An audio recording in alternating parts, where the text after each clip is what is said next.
अस्सलाम वालेकुम दोस्तों, सोप से अलगार जे ईंदा नई एपिसोड में छा थींदो ऐं छा थियण वारो आहे।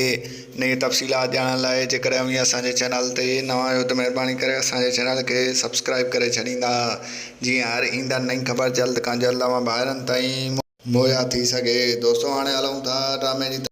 तव्हांखे ॾेखारियो वेंदो त ईंदड़ नई एपिसोड में गुलज़रीन जे मथां ज़ोरी जमाल ख़ान पंहिंजो फ़ैसिलो जमराईंदो ऐं उनखे चवंदो त जेको आहे तूं कंहिं बि हालत में शेरबानो सां शादी कर। तंहिंखां पोइ जेको आहे गुलज़रीन चवंदसि त छा बि थी वञे, मां गुलबानो सां मोहबत कंदो आहियां, मां हुन सां शादी कंदुसि। तंहिंखां पोइ हू ज़ोरी पंहिंजो फ़ैसिलो मराइण जी कोशिशि कंदो ऐं होॾां वरी तव्हांखे ॿुधाईंदा हलूं त सुंदर खान जेको आहे ॿिए तरफ़ जे हमराह खे धमकी ॾींदो ऐं चवंदो त जेकॾहिं तव्हां विच में आया आहियो त जेको आहे बलाज खान तव्हांखे माराए छॾींदो। तंहिंखां पोइ हू चवंदसि त मां वॾे सरदार खे इहा ॻाल्हि इंफॉर्म करे छॾींदुसि त जेको आहे बलाज खान असां लाइ हीअं थो चवे। ऐं होॾां वरी तव्हांखे ॿुधाईंदा हलूं त जेको आहे ईंदड़ नई एपिसोड में हे जेको आहे बलाज खान चवंदो त ज़ोरी जेको आहे माण्हुनि खे गॾु कयो ऐं मुंहिंजे मथां पटको पहिरायो। तंहिंखां पोइ तव्हांखे ॿुधाईंदा हलूं त राज वारा न ईंदा, छो जो उन्हनि खे वॾे सरदार जो भउ आहे। पर तंहिं हूंदे बि बलाज खान चवंदसि त तव्हां जेको आहे माण्हू भले अचनि न अचनि, मां ज़ोरी पंहिंजो पटको पाणे पाए छॾींदुसि, भले माण्हू न अचनि। ऐं होॾां वरी तव्हांखे ॿुधाईंदा हलूं त जमाल खान वॾे गुस्से में वेंदो ऐं जेको आहे गुलबानो जे घर वेंदो